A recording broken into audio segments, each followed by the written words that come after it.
أعوذ بالله من الشيطان الرجيم بسم الله الرحمن الرحيم الحمد لله رب العالمين والصلاة والسلام على سيدنا محمد. Assalamu alaikum wa rahmatullah wa barakatuhu à tous les frères et sœurs. Je repasse le salam alaikum au frère Ma'amar qui est présent avec nous. Alors frères et sœurs, de nouveau en ce 16 juillet de l'année 2021, nous sommes vendredi 16 juillet, il est précisément 17h08, nous avons quelques minutes de retard et nous venons en ce jour effectuer un deuxième live intitulé Authenticité et incohérence numéro 1. Intitulé Authenticité et incohérence. Ce live-là s'agira notamment d'analyser, de commenter, éventuellement de démontrer des contradictions ou autres de la part du frère Ma'amar concernant l'ouvrage Riyad al-Salihin, les Jardins des Vertueux. Commentaire, me semble-t-il, du Cheikh Al-Uthaymin et authentifié, me semble-t-il, par Al-Albani. Donc bienvenue dans ce live frères et sœurs. Je vais laisser quelque peu la parole au frère Ma'amar. Tu es là frère Ma'amar? Deux petites secondes. D'accord. Frères et sœurs, est-ce que premièrement vous entendez, vous avez du son, vous nous entendez bien? J'aimerais avoir un retour de votre part, Inch'Allah. Il y a quelques personnes sur le live, donc je suppose que les personnes vont pouvoir me répondre le plus rapidement possible, Inch'Allah.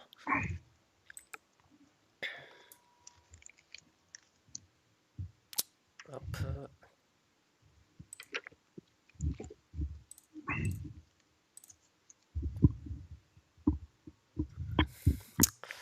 Ah ouais, 5 sur 5, donc le son il est impeccable, on nous dit. Alors moi je suis prêt, Abdelrahman, si pour toi c'est bon, si pour les gens c'est bon. Moi je suis prêt, alhamdoulilah, parfaitement prêt. D'accord. Est-ce que le contrôleur est à tes côtés? Non, le contrôleur n'est pas à mes côtés. Il n'est pas à Bon, mes côtés. d'accord.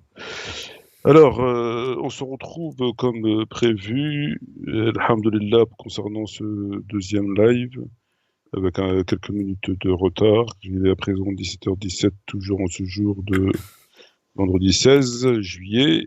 Et est-ce que les gens m'entendent correctement? Est-ce qu'on peut me dire si on m'entend correctement? Ça serait gentil. Ouais, on t'entend, frère. Parfait. Ouais.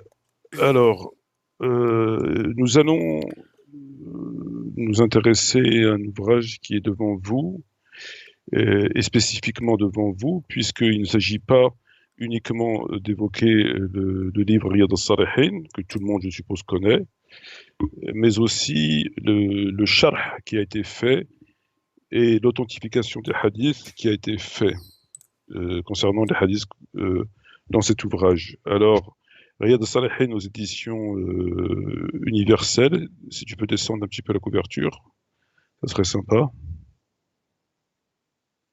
Je vais essayer ça. Ou reculer, peu importe, en tout cas qu'on voit le bas de la couverture. C'est pas lisible pour moi. Est-ce que tu peux rapprocher un petit peu?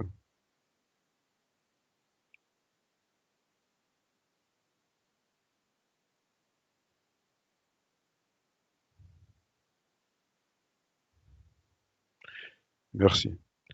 Alors, ici, Riyad al-Salihin, les jardins de la vertu, commentaire des hadiths par le Cheikh Mohammed ibn Saleh al-Uthaymin, ainsi que l'authentification des hadiths par le Cheikh al-Albani, que je suppose tout le monde, ou presque tout le monde connaît. Merci Abdelrahman. On peut Je revenir t'en sur la prie, page. frère. On peut revenir sur la page principale. Alors, ce qu'on va faire, justement, on a mis un petit 1 dans cette vidéo, parce que c'est un ouvrage qui est assez important, et il y a pas mal de choses à dire concernant le contenu de cet ouvrage. Donc, je suppose probablement qu'il y aura un certain nombre de vidéos qui vont être faites concernant le contenu de cet ouvrage, que les gens pourront écouter ultérieurement, Inch'Allah. Et le contenu nous intéresse, il est assez intéressant le contenu, nous allons voir pourquoi. Donc pour cette partie 1, nous allons nous intéresser à un hadith qui est à la page 76, numéro 73.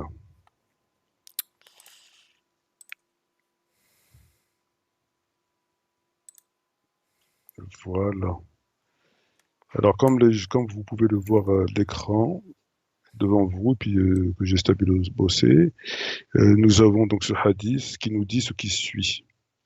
J'ai entendu l'envoyé d'Allah faire un prône lors du pèlerinage de l'adieu en disant: craignez Allah, accomplissez vos 5 prières quotidiennes, jeûnez le mois de Ramadan, acquittez-vous de la zakat, acquittez la zakat, impôt légal, sur vos biens, obéissez à vos dirigeants et vous entrerez au paradis. Rapporté par Tirmizi, qui dit que ce hadith est bon et authentifié par Albani. Voilà. Alors, j'aimerais, Abdelrahman, que tu réagisses par rapport à ce hadith. Est-ce que finalement il y a quelque chose qui attire ton attention par rapport au contenu de ce hadith? Moi, il y a un élément qui... du coup, il y a... Enfin, oui, il y a un élément au moins qui m'interpelle. Mhm, Enfin, deux. Premier, c'est obéissez à vos dirigeants. mhm, Et le deuxième chose, c'est et vous entrerez au paradis. mhm, Alors, le premier, c'est obéissez à vos dirigeants. Ça me semble une information substantielle du hadith parce que est-ce que le fait d'obéir euh, aux dirigeants nous permet d'entrer au paradis, quand bien même ce dirigeant-là puisse être un tyran, un corrupteur, une personne qui du coup défie les lois d'Allah, etc., etc. Un certain nombre de questions qui feraient que, comme il n'y a pas de conditions sur obéissez à vos dirigeants, ça veut dire que n'importe quel dirigeant, euh, et là ça me semble bizarre en tout cas. Et le deuxième, c'est et vous entrerez au paradis. Je pense que ça contredit vraiment le Coran sur ça, parce que je pense pas que ce soit un gage de garantie d'aller au paradis que craindre Allah, accomplir les 5 prières, jeûner le mois du Ramadan, acquitter la zakat, etc. Je pense qu'il y a beaucoup de choses à... Enfin, ça va pas, je pense pas, quoi. Bon, je pense pas que Enfin, en tout cas, ces deux éléments, en tout cas, qui me semblent des informations substantielles qui me semblent tout à fait bizarres. D'accord, c'est bon. Oui. Alors, concernant la première information que tu as évoquée, je pense qu'elle n'est pas recevable, puisque lorsque le prophète Mohammed alayhi salatu wassalam, demande d'obéir aux dirigeants, il est indiqué, c'est évidemment sous-entendu qu'il s'agit des dirigeants musulmans qui dirigent selon les préceptes évidemment de l'islam, du Coran et de la Sunna. Ça, c'est un Hmm. élément qui est indiqué, enfin, qui, euh, qui n'est pas détaillé évidemment dans le hadith, mais ça sous-entend de toute évidence ça. Les dirigeants musulmans, ce sont ceux qui dirigent les musulmans d'après le Coran et la Sunna, avec bien sûr toute la problématique que l'on connaît, éventuellement tous les défauts des gens, mais c'est ça. On ne peut pas Mhm. considérer, pas dire que c'est les dirigeants, c'est pas des musulmans, etc. Qu'ils soient considérés comme musulmans, c'est une chose, mais et même qui suivent les principes. Mais là, dans le hadith, même si on supposerait que c'est une information qui contredirait pas, euh, il n'est pas dit stipulément dans le texte que ça se réfère à ça, quoi. Ça se réfère aux dirigeants au sens large. Ça peut être un dirigeant musulman, oui, mais peut-être tyrannique, peut-être tyrannique. Non, dans les textes, la compréhension des textes, c'est que quand l'information elle est donnée, il faut la prendre avant de trouver une exception. Il faut que l'exception elle soit indiquée.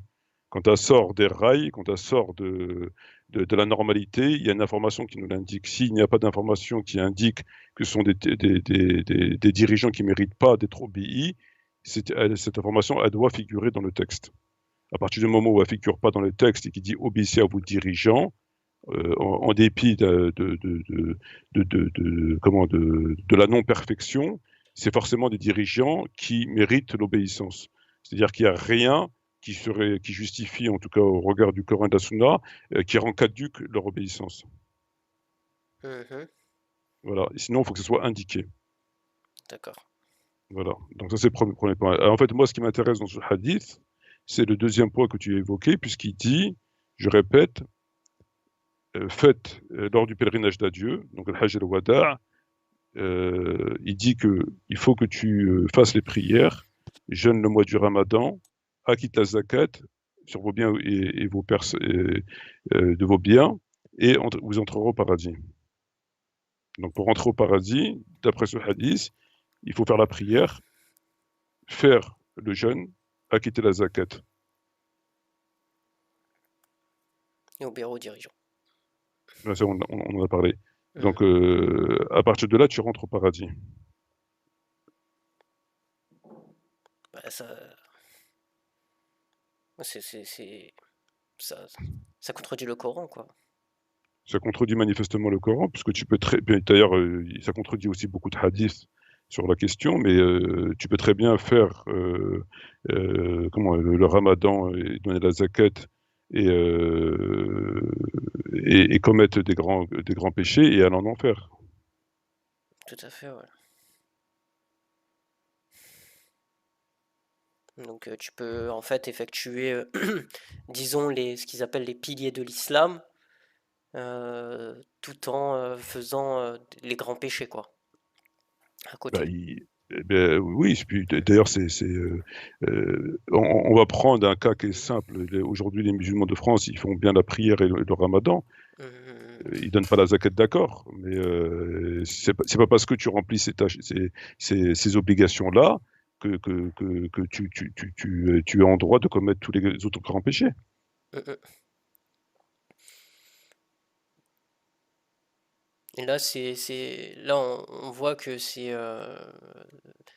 même pas Allah en fait qui décide non plus le paradis, quoi. Enfin, c'est- je, même ça, quand Allah il dit sur les grands péchés, euh, si vous ne pratiquez pas les grands péchés, je vous pardonne les petits péchés.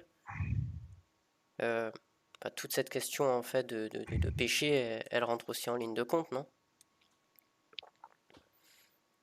Bah, pour faire court, si Mhm. tu fais le pèlerinage, si tu fais la prière et tu fais le mois du Ramadan, tu donnes la zakat. Mhm. Est-ce que tu peux faire ça et commettre aussi à côté de l'usure, de l'adultère, etc., etc. Est-ce que c'est possible? Non, tu, enfin, tu, normalement tu dois pas le faire, quoi. Mais Non, j'ai pas dit que tu devais le faire, mais est-ce que tu peux le faire? Est-ce qu'il y a des gens qui font la prière et commettent des grands péchés? ouais, ouais, bien sûr, ouais, ouais, ouais. Donc, est-ce que tu peux faire le pèlerinage, faire ces obligations-là et commettre des grands péchés à côté? Ouais, ça se peut, ouais, ouais, ouais. Tu peux, On peut c'est pas trouver des gens impossible. qui le fassent, ouais, On ouais, est ouais, d'accord. ouais, ouais. Bon, est-ce que on peut considérer que quelqu'un qui remplit ces obligations-là et qui commet un certain nombre de grands péchés, est-ce que il va quand même rentrer au paradis comme l'indique ce hadith? Bah, pas forcément, quoi.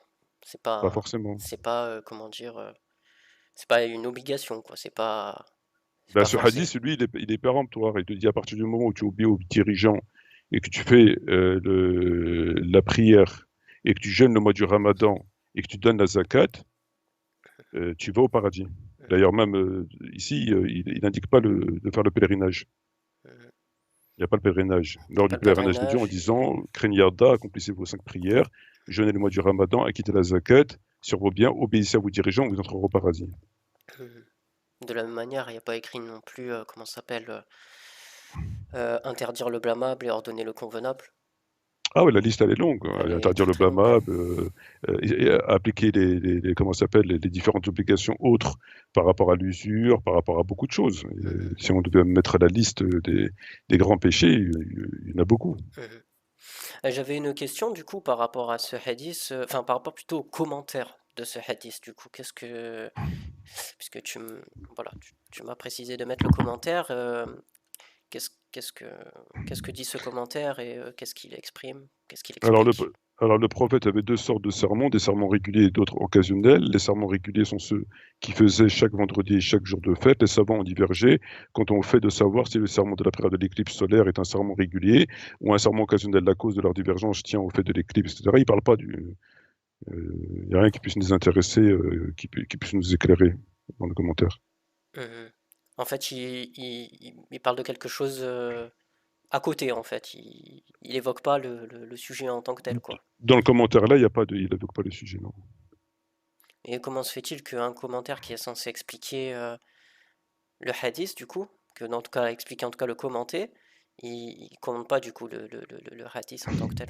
Parce que dans cet ouvrage de Riyad al-Salihin avec les commentaires de Uthaymin et l'authentification du Cheikh Albani, avant que Uthaymin il fait un sharh du hadith, il y a deux, trois, quatre hadiths avant. Il ne fait pas hadith, sharh, tu vois. Mhm. Donc il se peut que ce numéro 73, avant le 73, il y en a d'autres, il y en a deux ou trois qui le précèdent, tu vois. Et donc, si D'accord. moi je regarde le livre que j'ai sous la main, il n'a pas fait de commentaire de ce hadith. Il y a pas. Alors, si je vais au 71, 72, 72, il l'a expliqué. Après, je tourne la page, on est à 73. Il n'a pas expliqué, en fait. Il n'a pas expliqué. D'accord, ok. Bon, Mm. bah là, D'accord. Donc en fait, mais même si du coup il y a deux, trois hadiths, admettons, qui soient avant lui, euh, euh, logiquement il devrait être censé quand même expliquer au moins une partie du hadith, ou enfin quelque chose qui puisse nous faire comprendre la portée de ce hadith. Ouais, mais là, normalement, oui, mais là, il n'a pas expliqué. Bon, On a le commentaire sous les yeux, et puis après, il passe à autre chose. d'accord, ok, Donc, il n'a pas expliqué ce hadith. d'accord. Mais c'est quand même, enfin c'est quand même très, enfin moi je considère que c'est quand même très grave que d'avoir en fait des hadiths qui sont censés expliquer la sunna du prophète, qui sont censés en plus faire dire ce que le prophète a dit, et de voir que ça contredit quand même clairement le Coran sur au moins un point, c'est-à-dire vous entrerez au paradis. Euh, c'est c'est grave, non? Ou c'est peut-être juste mon opinion après tout, je sais pas. Non, manifestement, ce hadith, il est faux. Ouais, il est faux. Non, il est faux, bien évidemment qu'il est faux, parce que si on s'en tient, si on ne fait pas du hors-sujet, si on ne fait pas le sharh, comme ils savent si bien le faire, en faisant dire au texte ce que le texte ne dit pas, afin de pouvoir le mettre en conformité avec le Coran. Donc nous, on s'en tient au texte, on est fidèle au texte. Donc moi, je prends le texte que j'ai sous les yeux et je le lis de façon normale. J'ai entendu l'envoyé d'Allah faire un prône, lors du pèlerinage d'adieu. Très bien. Donc le prophète Mohammed faisait un prône lors du pèlerinage d'adieu, le Hajj al-Wada. Très bien. Bon. Qu'est-ce qu'il a dit le prophète? Il a dit craignez Allah. Ok, on craint Allah.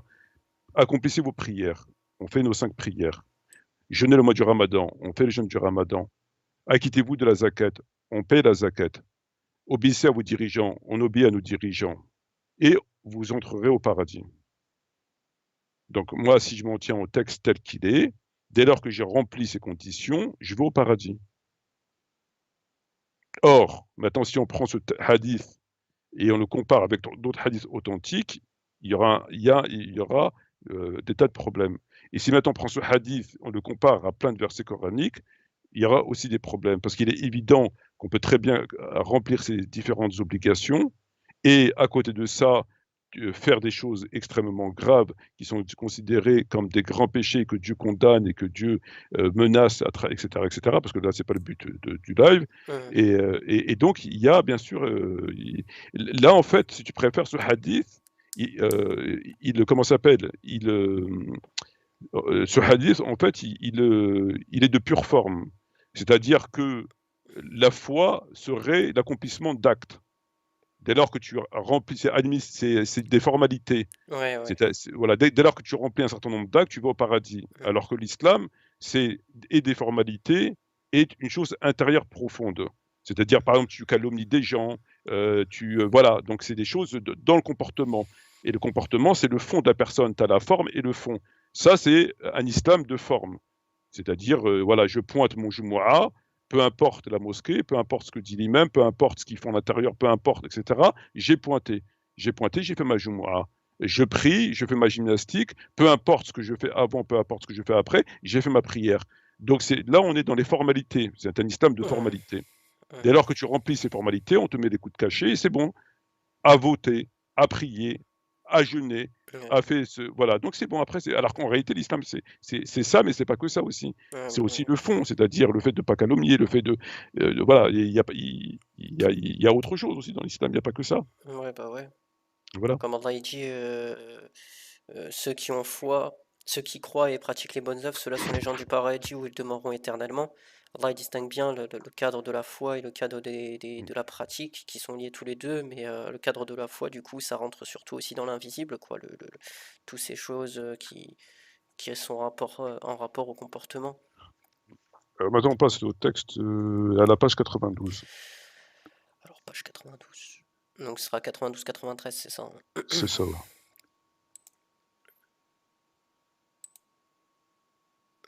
Page 92.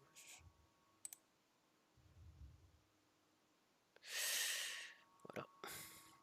Alors on va lire le texte d'abord. Toujours d'après Abi Huraira, le jour de Khaybar, le prophète Mohammed a dit: Je vais donner cet emblème à un homme qui aime Allah et son messager, et à qui Allah accordera la faveur de conquérir cette forteresse. Omar dit: Je n'ai jamais aimé le commandement autant que ce jour-là. Je me suis donc mis parmi les premiers rangs dans l'espoir que le prophète me voie. Je me suis trompé. Voilà, c'est là. Et m'appelle, mais le prophète appela Ali ibn Abi Talib. Il lui donna l'emblème, en lui disant: Marche et ne te retourne pas jusqu'à ce que Allah t'accorde la victoire. Ali marcha quelques pas, puis il s'arrêta, et sans se retourner, s'exclama: Au nom de quoi vais-je combattre ces gens? Il lui répondit: Combat-les jusqu'à ce qu'ils témoignent qu'il n'y a de Dieu que Dieu, et que Mohammed est l'envoyé d'Allah. S'ils témoignent de cela, il n'aura à craindre ni leur personne, ni leur bien, ni pour leur bien, à condition de se conformer à ce témoignage, et leur rétribution appartient à Allah. Rapporté par Sahih de Muslim. D'accord? Ouais, ouais, d'accord, ouais. Bien, Donc bien là, entendu. on a ce. Oui. Ouais, j'ai bien entendu. Donc là, on a le texte qui, bon, il dit ce qu'il dit, hein, tout le monde l'a bien compris. Et moi, ce qui m'intéresse ici, c'est le commentaire. Donc si tu peux monter le commentaire un peu. Le commentaire, je vais pouvoir te le mettre un peu mieux. Ces pages-là.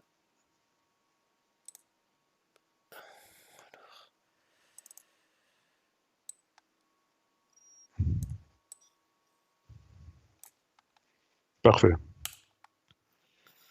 Alors, le commentaire qui est fait, on le rappelle, par le Cheikh Saleh Al-Uthaymin. Donc là, on voit qu'il n'y a pas écrit authentifié. Apparemment, c'est que lorsque c'est rapporté par Bukhari Muslim, j'ai pas fait attention à ça, mais il dit pas authentifié. Donc là, il est d'office authentique, d'accord? Ouais, Bon. Ce hadith, donc là, c'est le Cheikh Al-Uthaymin qui parle, on est d'accord? ouais. Donc ce hadith prouve qu'il est permis à l'homme de dire: Je vais faire ceci à l'avenir, même s'il ne dit pas Inch'Allah. Cependant, il faut que nous fassions la différence entre celui qui parle, de ce qui se trouve dans son fond intérieur, et celui qui dit qu'il va faire telle chose, c'est-à-dire qu'il veut agir. Pour le premier, il n'y a aucun mal à dire: Je veux faire sans ajouter, si Allah veut, car il parle de ce qui se trouve dans son fond intérieur. Par contre, le deuxième, qui veut agir réellement, ne doit pas parler en soumettant son désir à la volonté, etc., etc. Donc ce hadith, il prouve qu'il est permis à l'homme de dire: Je veux faire ceci à l'avenir, même s'il ne dit pas Inch'Allah.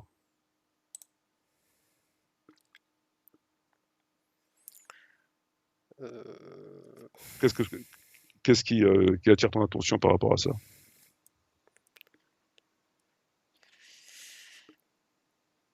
Bah, ce qui attire mon attention, c'est qu'il parle pas du texte. Ici, il parle du texte. Bah oui, d'accord.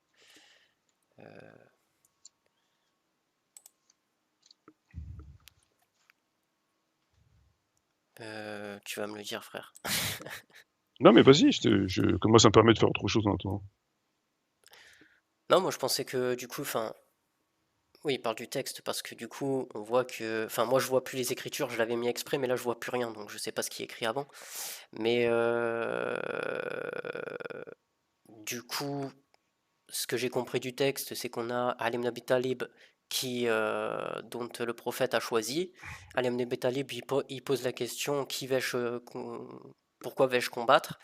Et donc le prophète lui répondant euh, telle chose.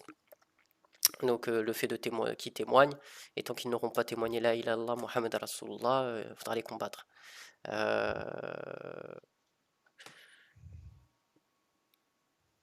mais là, j'arrive pas à comprendre, à cerner le si Allah le veut. Enfin, j'arrive pas à le cerner. J'arrive pas à cerner.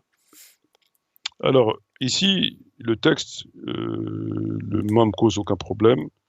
Je vois pas de, j'ai rien à redire sur le texte, Mhm, si ce n'est, que les fameux prédicateurs qui parlent que l'islam n'a pas de contrainte, alors qu'on voit ici, par exemple, qu'il y a une contrainte puisque il dit, tu vas les combattre jusqu'à ce qu'ils témoignent qu'il n'y a de Dieu que Allah et que Mohammed est l'envoyé d'Allah. S'ils témoignent, ils n'auront à craindre, etc. Tu vois? mhm. Bon. Alors moi, ce qui m'a un petit peu, ce qui a attiré ma attention, c'est le commentaire et lorsqu'il dit ce hadith prouve qu'il est permis à l'homme de dire je vais faire ceci à l'avenir, même s'il ne dit pas Inch'Allah. D'accord? Preuve qu'il est permis à l'homme de dire je vais faire ceci.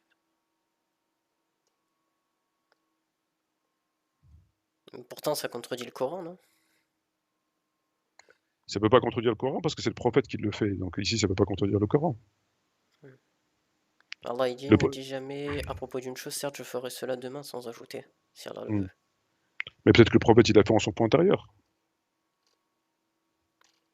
Donc en fait, là ce qui est visé, c'est que il voit l'intérieur des gens, quoi. C'est Non, ça? il a pas dit ça. D'accord. Non, il n'a pas dit ça. Mais le problème, c'est pas ça le problème. C'est le problème, si on reprend le texte, il dit quoi le texte? Il dit, le prophète a dit le jour de Khaybar, je vais donner cet emblème à un homme qui aime Allah et son messager, et à qui Allah accordera la faveur de conquérir cette forteresse. Donc le prophète ici, quand il dit ça, qu'est-ce qu'il fait le prophète? Quand il dit demain, je vais donner cet emblème à un homme que Allah aime et qu'il aime Allah, et qui va conquérir cette forteresse. Qu'est-ce qu'il fait le prophète ici? Bah, là, le prophète, bah, il indique à ses compagnons qu'il va faire telle chose, quoi. Ça, on a bien compris. Mais encore. Je vois pas plus, frère. J'arrive pas à... Sérieusement, j'arrive pas à voir plus. Ben pourtant, c'est évident. Le prophète, il fait une prédiction. Puisqu'il dit demain, je vais donner l'étendard à un homme qu'il aime, et qui va conquérir la forteresse. Oui, il l'a conquise. C'est vrai. Ouais, Donc c'est il une fait une prophétie. prédiction. Ouais, une prophétie. Ouais, ouais, tout à fait. Donc s'il fait une prédiction, c'est qu'il a eu quelque part quelque chose de la part d'Allah qui lui a indiqué ce qu'il allait se passer. Oui, ça c'est sûr, ouais. Ouais, ça peut Le, que venir d'Allah, ouais. le prophète, c'est pas un voyant, c'est pas Nostradamus, on est Ouais, d'accord. ouais, ouais, ça peut venir que Donc quand il d'Allah. fait une prédiction, c'est forcément qu'on lui a dit. Il voit pas dans l'invisible, le prophète. Ouais, bah ouais, ouais, ouais. Il n'a pas la capacité de connaître l'invisible. Il n'y a que Dieu qui connaît l'invisible. Ah ouais, Et les charlatans de voyants qui prétendent connaître l'invisible. voilà, tout à fait, ouais. Bon, quand le prophète Mohammed parle des signes de la fin des temps, il parle d'une chose qui va advenir demain, etc. On appelle ça une prédiction. Qui lui a dit? Soit l'ange Gabriel, ou bien, voilà, c'est une révélation, une inspiration, c'est divine. Donc il est pas parti voir un voyant. Non, non, bah non, ça n'existe pas Bon, ça. donc à partir du moment où on sait qu'il a eu une information de la part d'Allah d'une façon ou d'une autre, le Inch'Allah, il est plus d'actualité. Ouais, il n'y a plus de Inch'Allah, ouais. La question de Allah, si Allah le veut, n'est plus. Ouais, ouais. Ouais, c'est la vérité.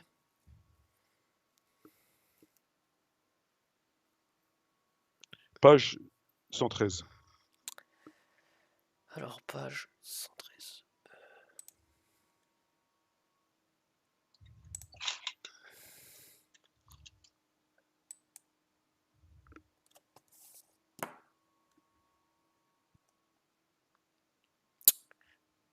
Voici le texte, frère. Alors ce texte, comme vous l'avez sous les yeux, il nous apprend au texte numéro 122, oui, effectivement, d'après Abu Huraira toujours, encore d'ailleurs, c'est même le messager d'Allah a dit à chaque fois que quelqu'un va ou revient de la mosquée, Allah lui réserve une demeure au paradis. Hadith accepté à l'unanimité. Alors la première des choses, c'est que bien sûr, ce texte, malheureusement, et malgré lui, il a induit beaucoup de gens en erreur. Et donc je dis malheureusement et malgré lui, puisque les gens, beaucoup de gens, énormément de gens, vont appliquer ce hadith à toutes les mosquées. C'est-à-dire, il n'y a pas de distinction de mosquée, que je sois en France ou là-bas ou là-bas, je serai récompensé pour mes allers et retours à la mosquée. Donc souvent les prédicateurs du système, souvent les gens qui veulent construire des mosquées et qui veulent que les gens fassent des dons, se servent de ce genre de hadith afin que les gens donnent de l'argent et que les gens viennent dans les mosquées pour faire des dons dans les mosquées, etc., etc. Au nom, ils se servent de ce genre de hadith. Bon, la première des choses qu'il faille rappeler nécessairement, les mosquées, le terme ici mosquée, implique, comme il implique pour les dirigeants, quand le prophète dit obéissez à vos dirigeants, quand le prophète dit obéissez à vos dirigeants, il va de soi que ce sont des dirigeants qui méritent d'être obéis. Et bien évidemment, n'étant pas parfaits, et tout ce que, c'est-à-dire qui, en somme, ce ne sont pas des dirigeants qui commettent des actes qui font sortir de la foi. Dès lors que ces gens ne font pas des actes qui font sortir de la foi, on leur doit obéissance. C'est ça le dirigeant. Et si ce sont des dirigeants qui ne méritent pas obéissance, c'est forcément spécifié, ça, en tout cas ça doit être spécifié dans le propos qu'on attribue au prophète. Donc la lecture de ces textes, c'est dès lors qu'il n'y a pas d'information contraire à l'évidence dans le propos, c'est comme ça qu'on doit le lire. Ici, quand il dit mosquée, le prophète parle des mosquées. Il ne parle pas des mosquées de la République, il parle pas des mosquées, il parle des mosquées. Les mosquées, comme lui, il les connaît, comme lui, il les a instituées. C'est ça les mosquées. Il ne parle pas des autres mosquées. C'est comme que lorsque le prophète dit, donne des conseils par rapport aux voisins. Le fait de donner à son voisin, le voisin, le voisin, le voisin. Le voisin, quand le prophète parle du voisin, il parle de voisin dans la cité musulmane. Il ne parle pas du voisin dans le contexte où les musulmans aujourd'hui sont mélangés avec des athées, des communistes, des polythéistes et tout ce que tu veux. Donc on ne peut pas prendre un hadith où le prophète a dit le voisin, l'importance du voisin, si bien que l'ange Gabriel a si bien insisté que je pensais qu'il allait hériter. Ce propos, il la met dans son contexte. Donc il ne faut pas sortir de son contexte en disant le voisin dans le contexte que nous vivons aujourd'hui. Le terme mosquée ici, c'est la même chose. Quand il dit mosquée, ça ne s'applique pas aux mosquées de la République, etc. Ça ne s'applique pas. C'est-à-dire une mosquée de la République, il y a peut-être deux principes, elle est nulle et non avenue, et tout ce qui va avec, ça va, c'est pareil, c'est la même chose. Elle n'est pas validée par la loi. C'est une fausse mosquée, etc., etc. Donc ici, mosquée renvoie à une vraie mosquée qui remplit les critères de ce que c'est une vraie mosquée. Premier point. Mais c'est pas le but du propos. Ici, il te dit, chaque fois que quelqu'un va ou revient à la mosquée, Allah lui réserve une demeure au paradis. Donc si on lit correctement le texte, à chaque fois qu'un musulman va à la mosquée pour prier, entre autres pour prier, Allah lui fait une demeure au paradis. À chaque fois. Ouais. Ici, c'est précisé à chaque fois. Ouais, ouais. À chaque fois. À chaque fois, Donc, ouais. donc je vous laisse compter, si tu vas 10 fois, si tu fais tes 5 prières, au moins les 5 prières dans la mosquée, donc aller-retour, ça te fait 10 par jour. 10 demeures par jour. Donc multiplié par 10 jours, ça te fait 100. Multiplié par 30 jours, ça te fait 300 demeures. 300 multiplié par un an, ça te fait 36 000 demeures. Multiplié par 50 ans de ta vie, ça t'a fait... je ne sais pas s'il restera beaucoup de place finalement au paradis. Parce que là, tu as des millions de demeures. C'est ça, ouais. Ça, ce sont des textes qui contredisent clairement le Coran. Enfin, c'est des textes. C'est faux, À, quoi. ch- Enfin, c'est des hadiths qui sont complètement faux, quoi. à chaque fois, Ouais, c'est ça, c'est à chaque fois. à chaque fois.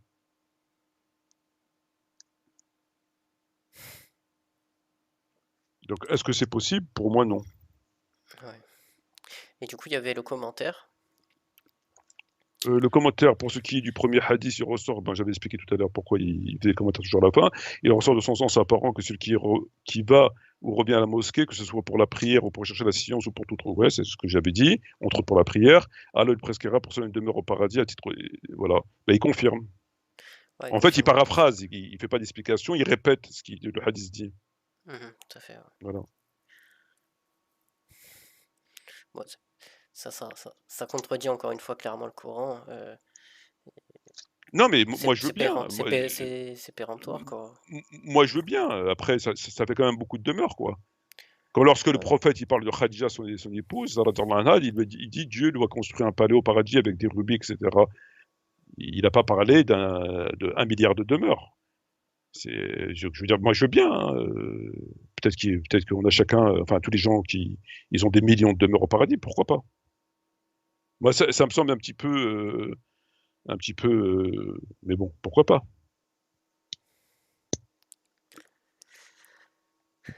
très bien. Texte, et enfin le dernier texte pour aujourd'hui, à la page 10.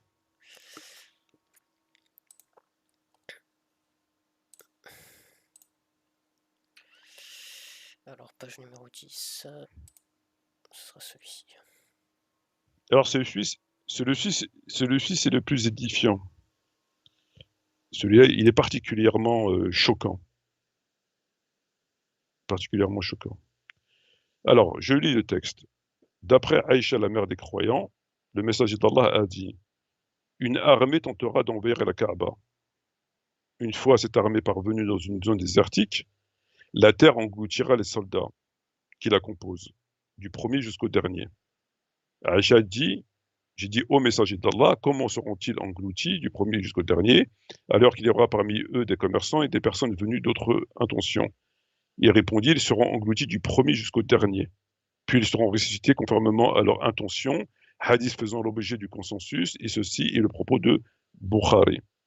Commentaire.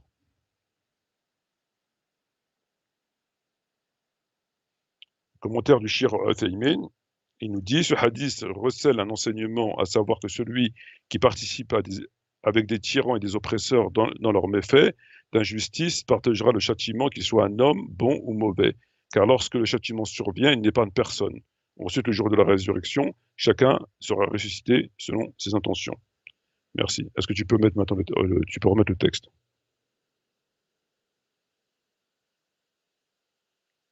Quelle est ta réaction, Khair Abdelrahman, par rapport à ce texte?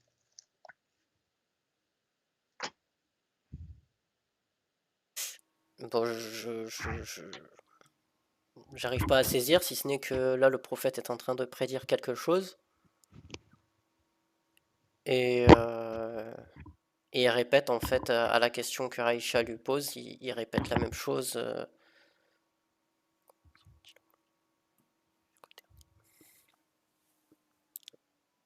Non, j'arrive pas à saisir. Non, rien. Non. Pour toi, il n'y a rien d'étrange? Euh,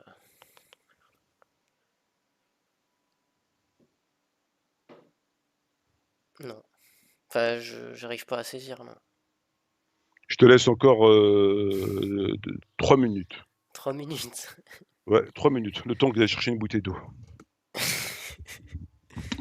Et est-ce que c'est lié aux commentaires? Moi, j'aurais pas de réponse. Je vais relire le texte. Une armée tentera d'envahir la Kaaba. Une fois cette armée parvenue dans une zone désertique, la terre englouchira les soldats qui la composent du premier jusqu'au dernier. Aïcha dit: j'ai dit au messager d'Allah, comment seront-ils engloutis du premier jusqu'au dernier alors qu'il y aura parmi eux des commerçants et des personnes venues avec d'autres intentions.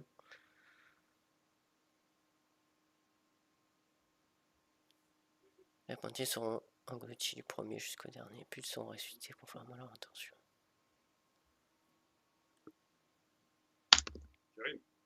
un exemple. Et on aura ça. Ce hadith recèle un enseignement à savoir que celui qui participe avec des tyrans et des oppresseurs dans leurs méfaits et C'est injustices, triste. Il n'a pas gagné une partie. car lorsque le châtiment survient, il n'épargne personne. Ensuite, le jour de résurrection, chacun sera ressuscité. Oui, Abdelrahman, alors, où en sommes-nous? On en est toujours au même point, je me questionne. Mais non, T'as pas trouvé? non, bah tu vas me dire, frère. Eh ben, je vais te le dire. Alors, je vais reprendre le texte et je vais le relire une dernière fois. D'après Aïcha, le prophète Mohammed alayhi salatu wassalam, a dit: une armée tentera d'envahir la Kaaba. Une fois cette armée parvenue dans une zone désertique, la terre engloutira les soldats qui la composent, du premier jusqu'au dernier. Aïcha dit: j'ai dit au messager d'Allah, comment seront-ils engloutis du premier jusqu'au dernier, alors qu'il y a parmi eux des commerçants et des personnes venues avec d'autres intentions? Il répondit: ils seront engloutis du premier jusqu'au dernier, puis ils seront ressuscités conformément à leur intention. Hadith faisant l'objet du consensus, et ceci est le propos de Bukhari. Parfait. Alors, ce texte nous apprend qu'une armée viendra, se déplacera, puisqu'elle viendra, donc elle se déplace. Donc une armée se déplace pour venir attaquer la Kaaba. C'est bien ça. Ouais, Une fois cette armée parvenue dans une zone désertique, elle va être engloutie. ouais. Mhm. Bon. J'ai trouvé. Vas-y. Donc, ici, Aïcha lui dit que parmi eux, il y a des commerçants et des personnes venues d'autres intentions. Mhm.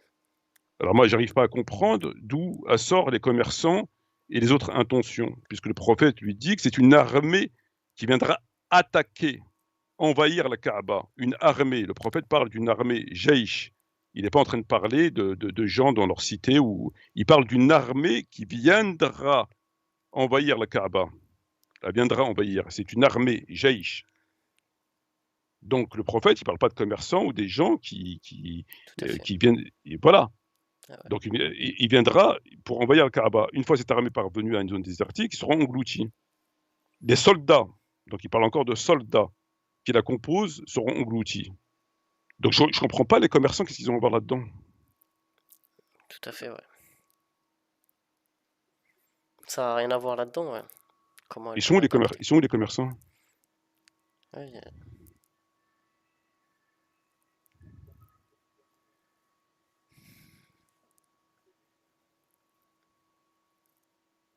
bah, peut-être que les commerçants et les personnes qui sont venues avec d'autres intentions, c'est les personnes qui sont déjà sur place à la Mecque. Non, ben non. Là, le prophète, il parle de l'armée. Une armée tentera d'envahir la Kaaba. Donc c'est une armée qui va tenter d'envahir la Kaaba. Une fois cette armée parvenue à une zone désertique, elle n'est pas arrivée à la Mecque, elle arrive dans la zone désertique. Le prophète parle de l'armée. Bah ouais, c'est ça, ouais. Il Ouais, parle ouais. de l'armée, il ne parle pas des gens. Le prophète, il parle de l'armée. Il ne parle pas de gens, il parle de l'armée. Mhm. La terre va engloutir les soldats qui la composent. Il Ouais, parle ouais. de l'engloutissement des soldats. Il Ouais, n'a tout pas à dit fait, ouais. l'engloutissement des gens dans la ville ou une chose comme ça. Le prophète parle d'armée et de soldats. La terre engloutira les soldats. Les soldats. Terre engloutit soldats. Pas ceci, terre engloutit soldats. Qui la compose, du premier jusqu'au dernier. Donc qui seront engloutis? C'est les soldats. C'est les soldats. Ben voilà, c'est pas les gens, c'est pas l'autre qui a 20 km, c'est les soldats qui vont être engloutis. Bah Le ouais, c'est prophète ça. parle d'une armée de soldats qui seront engloutis. Tout à fait. Voilà, donc il faut rester dans le texte. Il ne parle pas de gens, le prophète. Il n'a pas dit une armée arrivera dans un village et arrivé dans le village, tout le village sera englouti. Il ne parle pas de ça, il n'a pas dit Il ça, le parle juste prophète. des soldats qui seront engloutis, c'est tout. Ben, c'est écrit devant toi. Ouais. La terre La terre engloutira les engloutira, soldats. voilà, qui la compose du premier jusqu'au Mhm. dernier. Eh Et là, ouais, Aïcha, elle dit, mais comment seront-ils engloutis du premier jusqu'au dernier? Parce qu'il y a parmi eux des commerçants et des personnes venues d'autres intentions. Et elle parle Aïcha, des gens qui viennent, elle ne parle même pas des habitants éventuellement dans le village. Des gens qui sont venus dans l'armée sont des commerçants. ouais, c'est les gens qui sont. Ouais, Donc c'est des commerçants, des personnes. Ouais. voilà, mais lui, le Ouais. prophète, il dit pas que c'est des commerçants, il dit que c'est des soldats. Ouais. Tout à fait. Ouais, donc c'est clair, c'est comment elle peut poser cette question, quoi. Ben oui.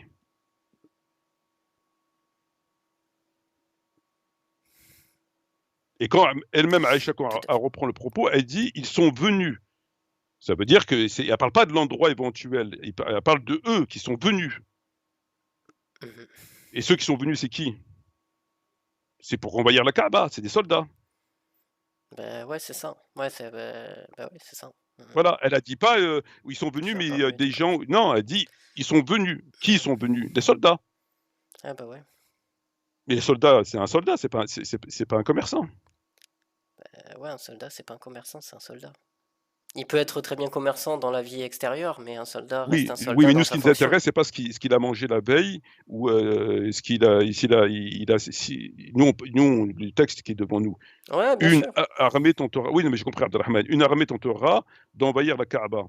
Donc là, on retient que c'est une armée. C'est pas des gens, on va dire, de la Kaaba dans lesquels on peut penser qu'il y a des commerçants. Donc c'est une armée. Une armée, c'est une armée. Tout le monde sait ce que c'est une armée. Donc c'est une armée qui vient d'un endroit A pour aller vers la Kaaba. Donc ils se déplacent. Donc ils viennent pour attaquer. Une fois que cette armée, donc ils répètent cette armée, parvenue dans une zone désertique, ça veut dire qu'il n'y a personne qui habite. C'est une zone désertique. Il n'y a personne, il n'y a que eux. Dieu en profitera, je mets entre parenthèses, entre guillemets, en profitera pour ouvrir la terre qui va les engloutir. Qui? Les soldats. C'est les soldats qui vont tomber dans le trou. Qui la composent? Donc les soldats de cette armée. Donc tout nous indique ici qu'il s'agit d'une armée qui vient attaquer la Kaaba et c'est des soldats qui sont dans cette armée. Donc il n'y a pas de problème. Il n'y a rien qui puisse nous permettre de considérer qu'il n'y a rien. Sauf qu'Aïcha lui dit mais comment se fait-il? Parce qu'il y a des commerçants et des personnes bien d'autres intentions. Mais ils sont où ces commerçants?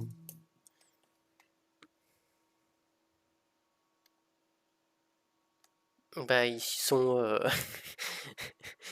On comprend pas en fait pourquoi elle pose cette question-là. C'est vrai que c'est pas compréhensible. Ça sort de nulle part, les commerçants et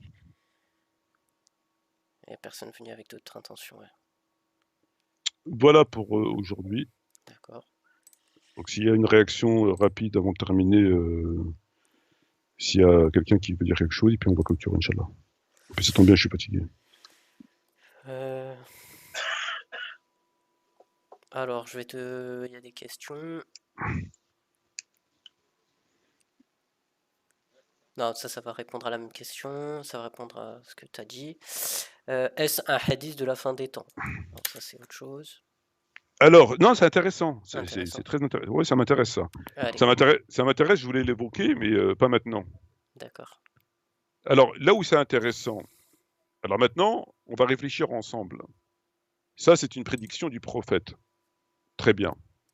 Qui prédit que des gens vont attaquer la Kaaba. Mais il dit pas quand. Donc, on peut penser que c'est vers la fin des temps. Mais c'est pas forcément vers la fin des temps.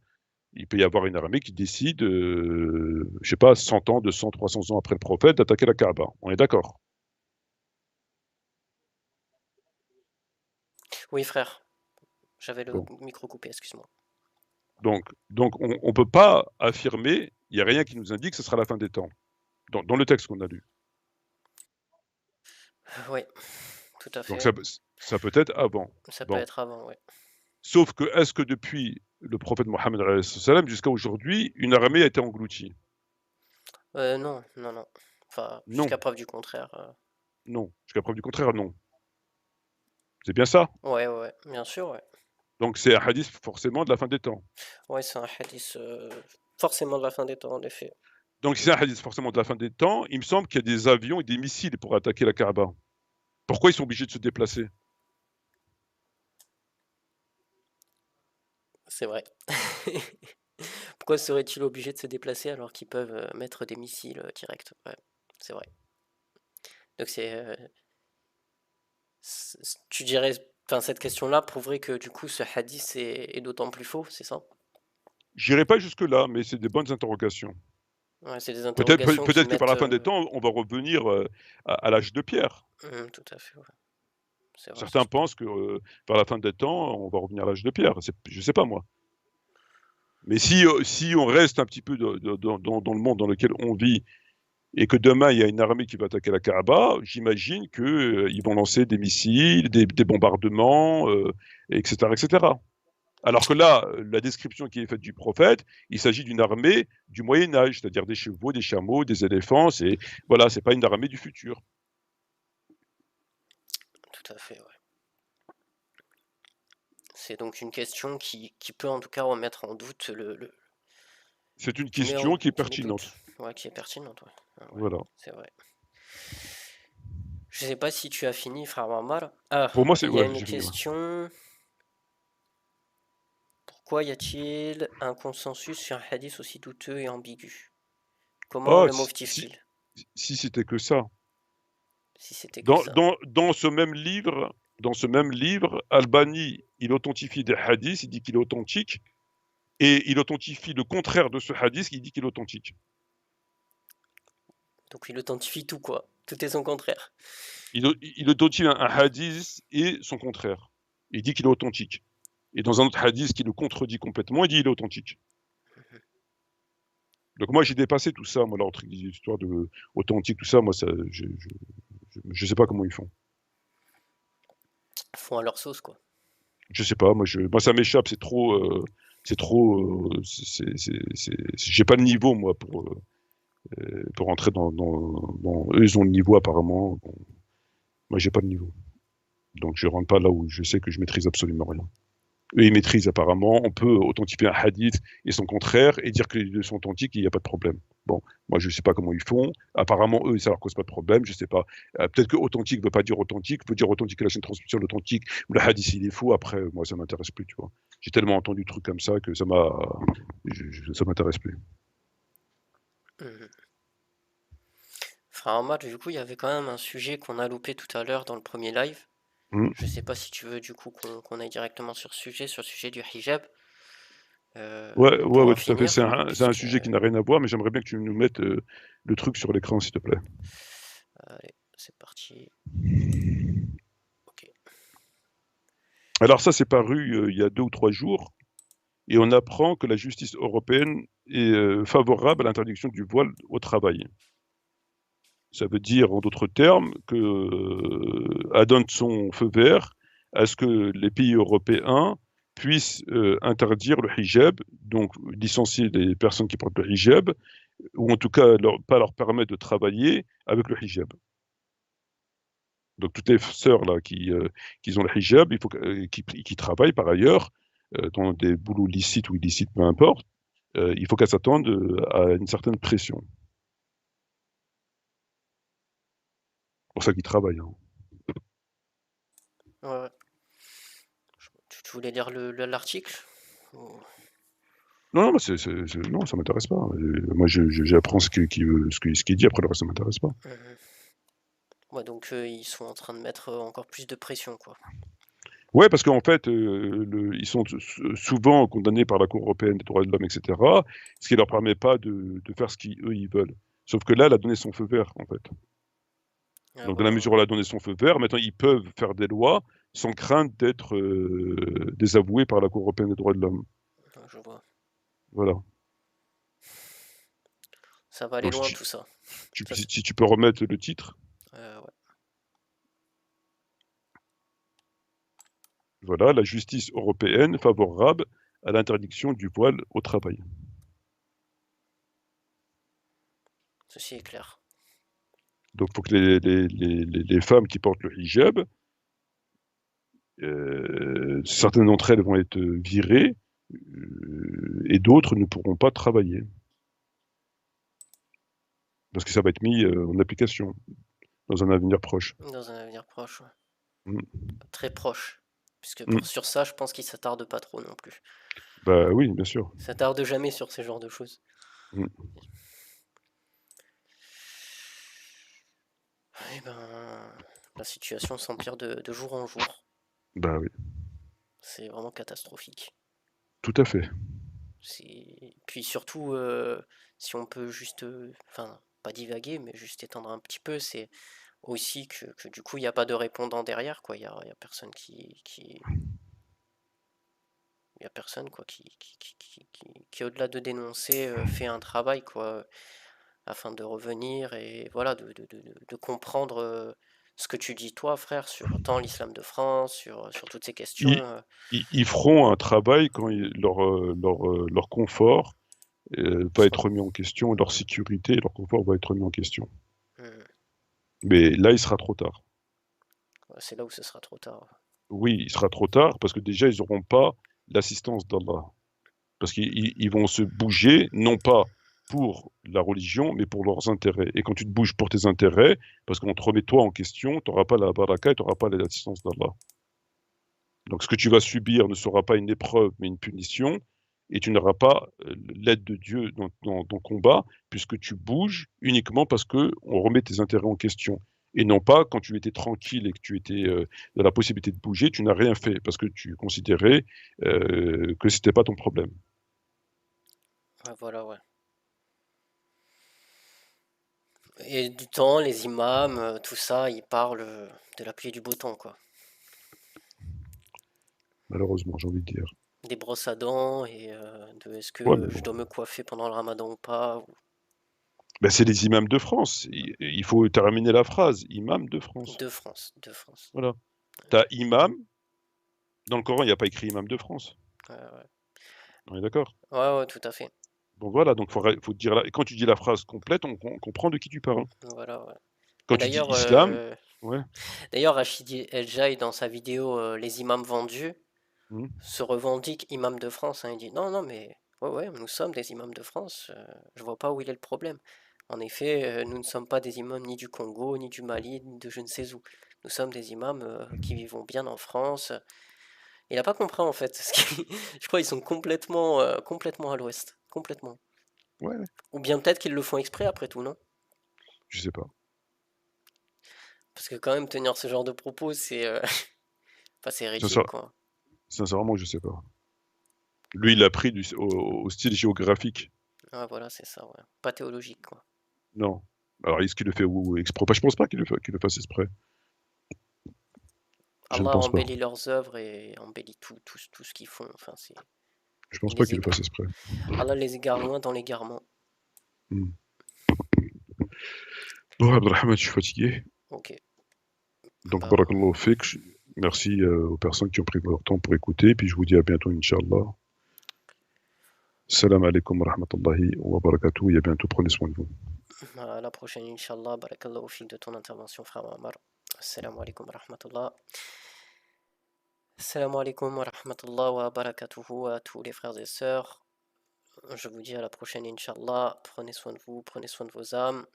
Et en dernier propos, surtout, partagez les vidéos sur YouTube, sur tous les réseaux sociaux. Partagez, inscrivez-vous aussi sur notre page Facebook, sur notre page Twitter, sur les nouvelles applications.